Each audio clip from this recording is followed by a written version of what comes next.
The empire yawned on indifferent. The temple still shimmered in the sun. Yet history had tilted. They said he rose.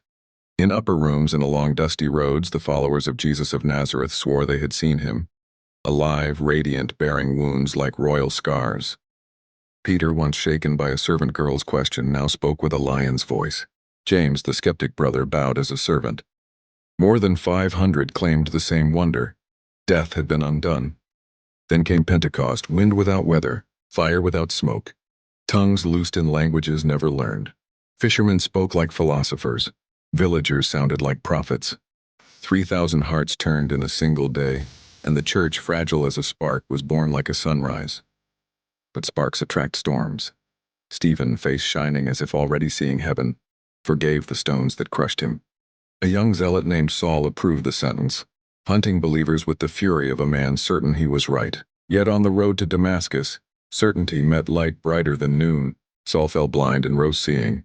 The persecutor became Paul, a pilgrim to prisons and ports, debating in marketplaces, singing in chains, planting small congregations like seeds in Roman soil. Rome noticed. Under Nero, after the Great Fire, Christians were blamed, bound, and burned to light imperial gardens. Some were crucified, others thrown to beasts, their hymns rising above the roar of arenas. Later emperors demanded a pinch of incense to Caesar. Just a gesture, they said. Many refused, some faltered. Leaders like Cyprian and bishops of far cities faced the sword. Scriptures were seized and flames devoured pages, but not the words written on hearts. And still they grew. They cared for plague-stricken neighbors. They rescued abandoned infants. They called slaves and nobles brother and sister. They met in catacombs and courtyards, sharing bread and hope. Persecution meant to scatter them, sowed them wider. The blood of martyrs became seed.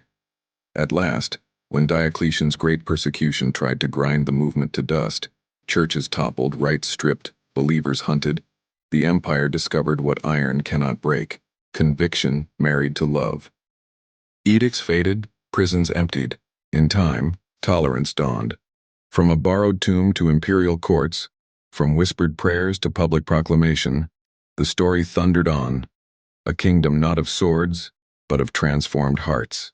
And the world, amused at first, then enraged, then astonished, found itself changed by those who believed that even death is but a doorway, and that light, once kindled, cannot be unmade. From hidden rooms in Jerusalem to a global community spanning continents, their witness reshaped history. And today, in quiet acts of mercy and unshaken hope, that ancient movement still breathes, reminding us that faith lived with love is the most revolutionary force of all.